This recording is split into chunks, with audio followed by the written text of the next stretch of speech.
دوسرا واقعہ حضرت خباب بن الارت رضی اللہ تعالیٰ عنہ کی تکلیف ہے. فضائل اعمال میں سے چھٹا واقعہ. حضرت خباب بن الارت رضی اللہ عنہ بھی انہی مبارک ہستیوں میں ہے جنہوں نے امتحان کے لیے اپنے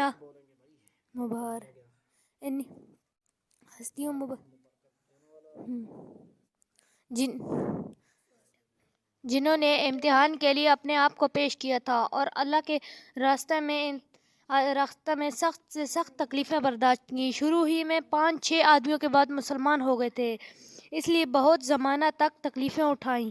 لوہے کی زرہ پہنا کر ان کو دھوپ میں ڈال دیا جاتا جس سے گرمی اور تپش کی وجہ سے پسینوں پر پسینے بہتے رہتے تھے.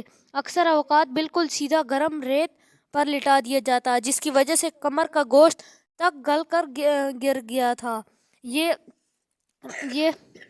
ایک عورت کے غلام تھے. اس کو خبر پہنچی کہ یہ حضور اقدس صلی اللہ علیہ وسلم سے ملتے ہیں تو اس کی سزا میں لوہے کو گرم کر کے ان کے سر کو اس سے داغ دیتی تھی. حضرت عمر رضی اللہ عنہ نے ایک مرتبہ عرصہ کے بعد اپنے زمانہ خلافت میں حضرت خباب رضی اللہ عنہ سے ان تکلیف کی تفصیل پوچھی جو ان کو پہنچائی گئی. انہوں نے عرض کیا کہ میری کمر دیکھیں. حضرت عمر رضی اللہ عنہ نے کمر دیکھ کر فرمایا کہ ایسی کمر تو کسی کی دیکھی ہی نہیں. انہوں نے عرض کیا کہ مجھے آگ کے انگاروں پر ڈال کر گھسیٹا گیا، میری کمر کی چربی اور خون سے وہ آگ بجھی.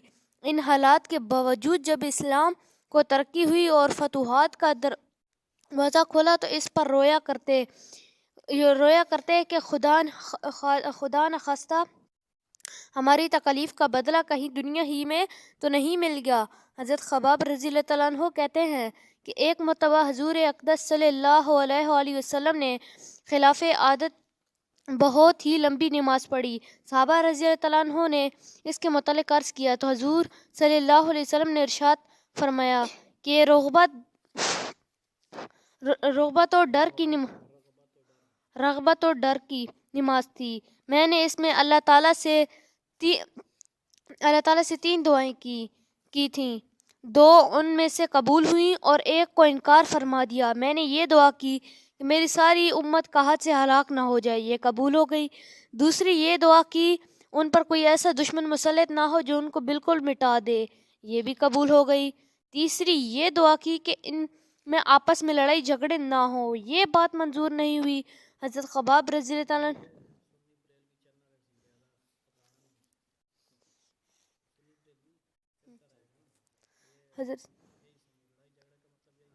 حضرت خباب رضی اللہ عنہ کا انتقال 37 ہجری میں ہوا اور کوفہ میں سب سے اختلاف سے یہ بھی مراد ہو سکتا ہے کہ امام شافعی ہوگا، کوئی امام شافعی کا مقلد ہوگا، کوئی امام ابو حنیفہ کا ہوگا، کوئی امام حنبل کا ہوگا، کوئی امام مالک کا ہوگا ماننے والا. تو سب آپس میں ایک دوسرے سے اختلاف کریں گے، لڑائی جھگڑا یہ مراد ہو سکتی ہے. پہلے صحابی یہی دفن ہوئے. ان کے انتقال کے بعد حضرت علی کرم اللہ وجہہ کا گزر ان کی قبر پر ہوا تو ارشاد فرمایا اللہ خباب رضی اللہ عنہ پر رحم فرمائے. اپنی رغبت سے مسلمان ہوا اور خوشی سے ہجرت کی اور جہاد میں زندگی گزار دی اور مصیبتیں برداشت کی. مبارک ہے وہ شخص جو قیامت کو یاد رکھے اور حساب کتاب کی تیاری کرے اور گزارا کے قابل مال پر فتح قناعت کرے اور اپنے مولا کو راضی کر لے. حقیقت میں مولا کو راضی کر لینا انہی لوگوں کا حصہ تھا کہ ان کی زندگی کا ہر کام مولا ہی کی رضا کے واسطے تھا.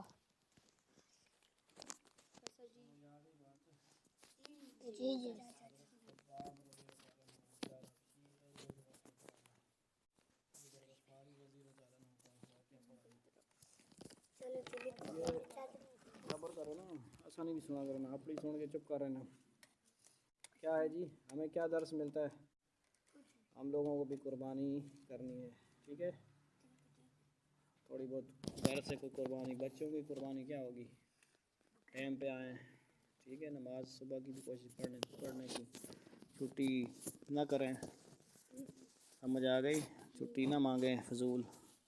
اعلیٰ خانہ اور چھوٹی موٹی نہ کریں، ٹھیک ہے، احمد وغیرہ وغیرہ، صحابہ کرام کی کچھ نہ کچھ اتباع کریں. سمجھ آ رہی ہے بات؟ کہیں بڑے ہو کے پھر تکلیف برداشت ہو، جماعت شاعت میں جانا ہو کہیں پہ، تو پھر جانے کی کوشش کریں، سروزہ شوزہ لاگ نہ کر. سمجھ آئیے احمد خان؟ اللہ تعالیٰ عمل کی توفیق نصیب.